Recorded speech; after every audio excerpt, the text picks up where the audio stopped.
Lisbon entra a la oficina con un gesto serio y una urgencia evidente, llevando en la mano un correo electrónico que había sido enviado directamente a la oficina del gobernador y al fiscal general.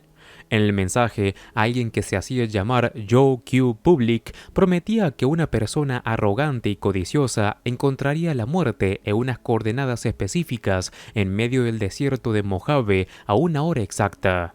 El caso había llegado hasta ellos porque alguien lo había filtrado y el gobernador quería que el equipo se hiciera cargo personalmente. La amenaza no dejaba margen para errores. Jane, lejos de mostrarse preocupado, se mostraba extrañamente entusiasmado.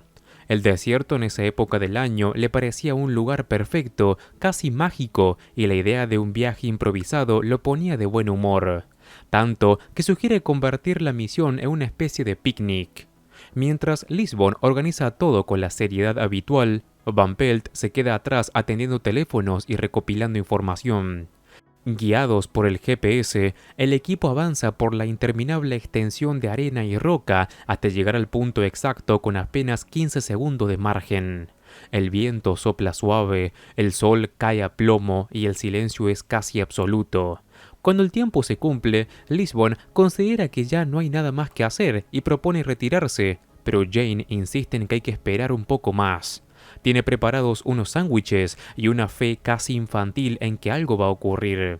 Apenas unos instantes después, un sonido sordo irrumpe la calma. Primero un rugido lejano y luego un golpe seco contra el suelo. Un cuerpo cae del cielo ante sus ojos, dejando claro que la amenaza era real.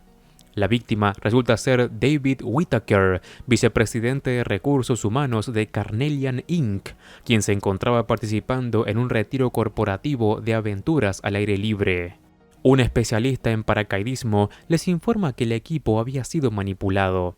La noche anterior, él mismo había revisado el paracaídas y estaba en perfecto estado, pero durante la madrugada todos los equipos habían quedado guardados en un hangar sin cerrar, lo que abría la puerta a que cualquiera pudiera haberlo saboteado. Entre los ejecutivos del retiro destacaba Randall Falk, director ejecutivo de la empresa de inversión privada que controla Carnelian, un hombre que desde el primer momento le resulta desagradable a Lisbon por su actitud arrogante y su constante intento de escapar del control de la investigación. Intenta marcharse sin autorización, pero Lisbon le corta el paso y le deja claro quién manda. Tras imponer su autoridad, finalmente lo deja ir, aunque su desconfianza hacia él queda sembrada. Poco después, Van Pelt llama a Lisbon con noticias preocupantes que están transmitiendo en televisión. El equipo se dirige de inmediato a la residencia de Falk, donde las pantallas muestran un nuevo mensaje del mismo remitente, Joe Q. Public, proclamando que ya había demostrado su poder y que volvería a hacerlo si Carnelian no ofrecía una disculpa pública. Falk, lejos de mostrarse intimidado, se niega a cancelar el retiro corporativo y afirma que ese es el momento de mostrar firmeza y liderazgo. Jane observa a todos los presentes y les explica que el asesino no había elegido una víctima concreta, que cualquiera de los presentes, siempre que encajara con la categoría de arrogante y codicioso, habría servido. Ante esto, los ejecutivos entregan una lista con los nombres de todas las personas que alguna vez habían presentado quejas formales, demandas o incluso conflictos graves con la empresa. Van Pelt cruza esos datos con los registros del aeródromo. Un nombre destaca de inmediato: Lee Skelling. Rigsby y Cho se dirigen a su casa para arrestarlo, pero al llegar se encuentran con una escena tensa. El hijo pequeño de Skelling, preso del pánico, les apunta con una escopeta. El propio Lee logra calmarlo con palabras tranquilizadoras antes de entregarse, dejando claro que no piensa resistirse. En la oficina, Cho lee una carta que Skelling había enviado a Carnelian 2 años atrás, llena de insultos y acusaciones. En ella denunciaba que la empresa había robado su idea, un sistema de conducto de ventilación para aviones comerciales que había permitido ahorrar grandes sumas de dinero. Le habían prometido un bono de $50,000, pero tras la compra de su compañía por parte de Carnelian, ese pago fue cancelado. Intentó demandarlos, pero el proceso no llegó a ninguna parte. Jane y Lisbon visitan a Jessie, la esposa de Skelling. Jane le asegura que si su marido es inocente, lo va a demostrar. Ella sostiene con firmeza que Lee no pudo haber hecho algo así. Cuando Jane la presiona para saber cómo puede estar tan segura, Jessie se quita la peluca y deja al descubierto su cabeza casi sin cabello. Está gravemente enferma y muriendo, y está convencida de que su marido jamás mentiría a alguien que se encuentra en esa situación, ni se arriesgaría a dejar solos a sus hijos. De regreso a la oficina, Joe interroga a Skelling. Él admite que estuvo trabajando la noche anterior y que tuvo acceso al hangar, pero niega rotundamente haber tocado aquel paracaídas. Afirma que ni siquiera sabía que el equipo de Carnelian se encontraba ahí. Había servido en los Rangers del ejército y asegura que preferiría enfrentar cara a cara a un enemigo antes de matar de una forma tan cobarde. Para él, sabotear un paracaídas no es un acto de justicia, sino de vileza. Jane también habla con él y descubre un trasfondo aún más doloroso. Cuando trabajaba en la empresa aeroespacial, su esposa tenía una cobertura médica mucho mejor. Si se hubiera quedado callado, si no hubiera alzado la voz, todavía conservaría su empleo, y Jessie estaría recibiendo el tratamiento adecuado. Confiesa que, si pudiera salirse con la suya, sería capaz de matarlos a todos, pero sabe que nadie toca a los ricos sin pagar un precio terrible. Lisbon, con una mezcla de ironía y resignación, comenta que ya puede leer la mente de Jane. Sabe que él cree firmemente que Skelling es inocente. Tras unos segundos de reflexión, ordena que lo liberen. Jane no quiere dar por terminado el asunto. Insiste en volver a interrogar a los ejecutivos de Carmelian. Dice que quiere lanzar un gato entre las palomas, aunque admite que ni siquiera sabe qué espera encontrar, por lo que será un gato completamente a ciegas. El regreso al retiro corporativo los lleva de nuevo a ese entorno aislado, donde los ejecutivos permanecen reunidos dentro de un granero rústico, rodeados por el polvo del desierto y una calma tensa que parece esconder más de lo que muestra. Jane observa con atención cada gesto, cada mirada, cada mínima reacción, y no tarda en fijarse en un viejo peón de rancho que trabaja para el lugar y que parece moverse con naturalidad entre los altos cargos, como si formara parte del paisaje. Con la misma ligereza con la que suele desarmar cualquier ambiente, Jane comienza a lanzar acusaciones al aire, describiendo resentimientos ocultos, envidias mal disimuladas y tensiones internas que flotan como una nube espesa sobre el grupo. Señala a Joyce como un núcleo de furia contenida. Insinúa que Mike Sproul desprecia en secreto a Falk y deja caer sin ningún tipo de filtro la existencia de una relación entre Falk y Nadia Sobel, lo que genera un silencio incómodo y miradas esquivas. Falk, visiblemente molesto, ordena a Nadia que no diga una palabra más. Lisbon, consciente de que la situación está a punto de desbordarse, decide que es mejor marcharse antes de provocar un desastre mayor. En el camino de regreso, se detienen en un pequeño puesto de frutas al costado de la carretera. Bajo el sol desierto, entre cajas de naranjas y melones, hablan de los supuestos beneficios de los retiros corporativos. Lisbon comenta que quizá a Jane no le vendría mal participar en uno, aprender a confiar en los demás. Señala con una sonrisa ladeada que ni siquiera ella confía plenamente en él, recordándole la cantidad de veces que la ha engañado, manipulado o llevado por caminos equivocados. Jane, como respuesta, propone un ejercicio improvisado de confianza, una caída hacia atrás. Tras una breve duda, Lisbon accede dejándose caer con rigidez. Jane la atrapa justo a tiempo, sosteniéndola con firmeza, cumpliendo su promesa y arrancándole una mezcla de alivio y fastidio. Las 3 horas de viaje de vuelta transcurren con una calma engañosa. Al llegar a la oficina, Van Pelt lo recibe con un nuevo mensaje de Joe Q. Public.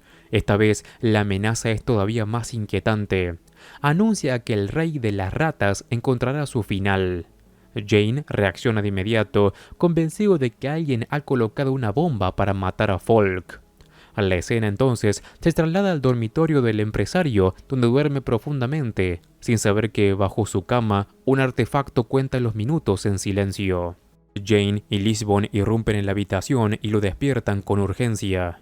Jane localiza el explosivo casi al instante y Lisbon debe advertirle que no se regodee en su acierto. Logran sacar a Falk de la habitación con el tiempo justo, mientras el contador sigue avanzando implacable. Sin embargo, cuando el reloj llega a cero, nada ocurre. El silencio vuelve a apoderarse del lugar, dejando una sensación extraña, como si todo hubiera sido un macabro ensayo. Un especialista en explosivos confirma que se trataba de un artefacto real, fabricado con material militar y por alguien con amplios conocimientos técnicos. Un solo cable mal conectado había impedido la detonación, lo que sugiere tanto un alto nivel de habilidad como la posibilidad de una intención distinta a la de matar. Jane y Lisbon visitan la casa de los Skelling. Jesse les explica que su marido ha desaparecido porque sabía que todas las sospechas caerían sobre él. Jane deduce que se ha refugiado en las montañas, un lugar que conoce bien. Jesse confirma que Lee posee un arma para cazar. Lisbon lamenta haberlo dejado en libertad, aunque Jane mantiene su convicción de que es inocente. Mientras tanto, Falk hace una declaración pública asegurando que Carnelian superará la crisis. La bolsa no opina lo mismo. Las acciones caen un 15% y siguen desplomándose. Jane se pregunta en voz alta si alguien podría estar aprovechando la situación para enriquecerse apostando contra la empresa. Van Pelt revisa los registros bursátiles y descubre una cuenta cuyas operaciones coinciden exactamente con la línea temporal de los atentados. El rastro conduce directamente a NS Holdings, propiedad de Nadia Sobel. Cho y Van Pelt regresan al retiro para interrogar de nuevo al grupo.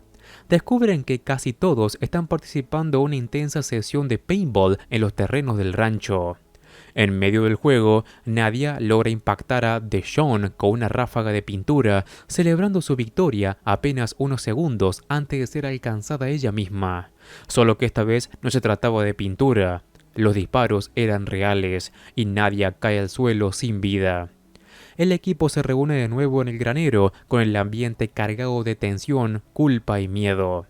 Skelling ha sido visto en la zona, lo que refuerza las sospechas en su contra. Lisbon no puede evitar pensar que han quedado en ridículo al liberar a su principal sospechoso justo antes de un segundo asesinato. Jane, sin embargo, intuye que esta muerte cambia por completo las reglas del juego. Está convencido de que no volverán a recibir mensajes de Joe Q. Public. Observa que la muerte de Whittaker fue aleatoria, un simple medio para un fin, mientras que la de Nadia fue claramente premeditada. Todavía no comprende del todo qué significa eso, pero siente que la clave del caso se encuentra justo ahí, escondida entre esos dos hechos. Jane y Lisbon parten para hablar con Falk y Deshawn. Jane lleva una bolsa consigo. Cuando Lisbon le pregunta qué contiene, él primero insinúa que es comida, un último picnic improvisado, para luego admitir que se trata de una bomba, aunque lo dice con un tono tan ligero que resulta imposible saber si habla en serio o no. En el interior, los ejecutivos se reúnen en un intento por recomponer la imagen de la empresa, mientras el viejo peón del rancho, Jake, se acerca para informar que los vehículos ya están listos para partir. Falk, visiblemente afectado por la presión mediática y el caos generado por los asesinatos, toma la decisión de realizar una disculpa pública. Reconoce que permanecer en el retiro fue un error y anuncia que Carnelian renacerá como una empresa ética, transparente y comprometida con la justicia. Joyce respalda la idea con entusiasmo, viendo en ese giro una oportunidad perfecta para limpiar la imagen corporativa. Jane, con una leve sonrisa, coincide en que se trata de la jugada brillante, capaz de transformar una catástrofe en un relato de redención que el público no tardará en comprar. En ese momento, Rigsby interrumpe con un dato clave. La bala que mató a Nadia coincide con la de una antigua competición de tiro, ganada años atrás por Jake, el peón del rancho. La revelación provoca un silencio inmediato. Todas las miradas se dirigen hacia el hombre, que permanece inmóvil, con el rostro endurecido por la sorpresa. Jane no parece particularmente impactado. Con calma, empieza a insistir en que la evidencia forense no se equivoca y que una bala tan específica no puede señalar a nadie más. Falk, sin embargo, defiende con vehemencia a Jake, asegurando que es un hombre honesto, alguien en quien ha confiado durante 6 años y que jamás sería capaz de hacer algo así. Jane sugiere entonces que Falk puede ayudar a aclarar la situación si habla con él en privado. Lisbon se muestra incómoda con la propuesta, pero Jane le pide que espere afuera, lista para intervenir si algo sale mal. Dentro del granero, Jane comienza a presionar a Jake, preguntándole en voz alta por qué habría matado a esas personas, por qué habría llevado a cabo una cadena de actos tan elaborada. Falk, confundido, exige saber qué motivo podría tener alguien como él para odiarlo de esa manera. Jane continúa señalando a Jake como responsable y para reforzar su acusación saca de la bolsa una bomba, afirmando que también fue construida por él. Jake lo observa con desconcierto, sin reconocerla. Es entonces cuando Falk muestra un nerviosismo evidente. Cuando Jane activa el contador y el sonido del reloj comienza a llenar el silencio, Falk reacciona de inmediato, abalanzándose sobre el artefacto y desarmándolo con movimientos precisos. Jane, satisfecho, observa la escena con una mezcla de ironía y triunfo. Falk intenta justificarse, alegando que solo tuvo una corazonada, pero Jane vuelve a armar la bomba y una vez más Falk la neutraliza con la misma destreza. Jane revela entonces que el explosivo estaba cargado únicamente con plastilina y que todo había sido una puesta en escena. La verdadera bomba había sido construida por Falk para desviar las sospechas y sostener la falsa de Joe Q. Public. Falk, acorralado, intenta mantener la compostura, argumentando que no existe ninguna prueba legal que lo incrimine. Jane no lo niega. Para él basta con saber que tiene razón. En ese momento, Lisbon entra y coloca las esposas en las muñecas de Falk, arrestándolo formalmente. En la comisaría, Jane explica cómo lo supo desde el principio. Cuando la bomba bajo la cama de Falk no explotó, comprendió que todo era un montaje. La muerte de Whitaker había sido un sacrificio necesario, una cortina de humo diseñada para ocultar el verdadero objetivo, eliminar a Nadia Sobel. Ella planeaba abandonar la empresa para unirse a la competencia, además de presentar una demanda por acoso y beneficiarse económicamente apostando contra la caída de las acciones. Su muerte era clave para proteger el imperio de Falk. Cho aporta un documento decisivo, una declaración jurada del abogado de Nadia que confirma las negociaciones con la empresa rival y la inminente denuncia. Todo encaja. Jane no puede evitar reconocer la inteligencia del plan, la brillantez retorcida de inventar a Joe Q. Public y transformar un crimen en una historia épica de redención empresarial. La opinión pública adora los regresos triunfales, y Falk había estado a punto de lograrlo. Jane entonces propone un acuerdo: homicidio imprudente por la muerte de Whitaker, ningún cargo adicional por el atentado con la bomba y la garantía de evitar la pena de muerte. Falk, derrotado, pregunta qué obtiene a cambio. La escena final muestra a la familia Skelling abriendo un sobre. Dentro hay un cheque por $500,000 firmado por Falk. Una compensación tardía, un intento de reparar parte del daño causado y quizás también una manera de cerrar el círculo de una historia marcada por la codicia, la venganza y la justicia imperfecta. Y con esto termina este episodio. Antes de terminar, te cuento que si te gusta El Mentalista, en el canal estoy siguiendo los capítulos y los casos uno por uno, así que te invito a que entres y encuentres toda la lista de reproducción completa y ordenada. Como siempre, me ayudas muchísimo al dejar un like y si querés, suscríbete así no te perdés nada de mi contenido. Un saludo, Master Movies.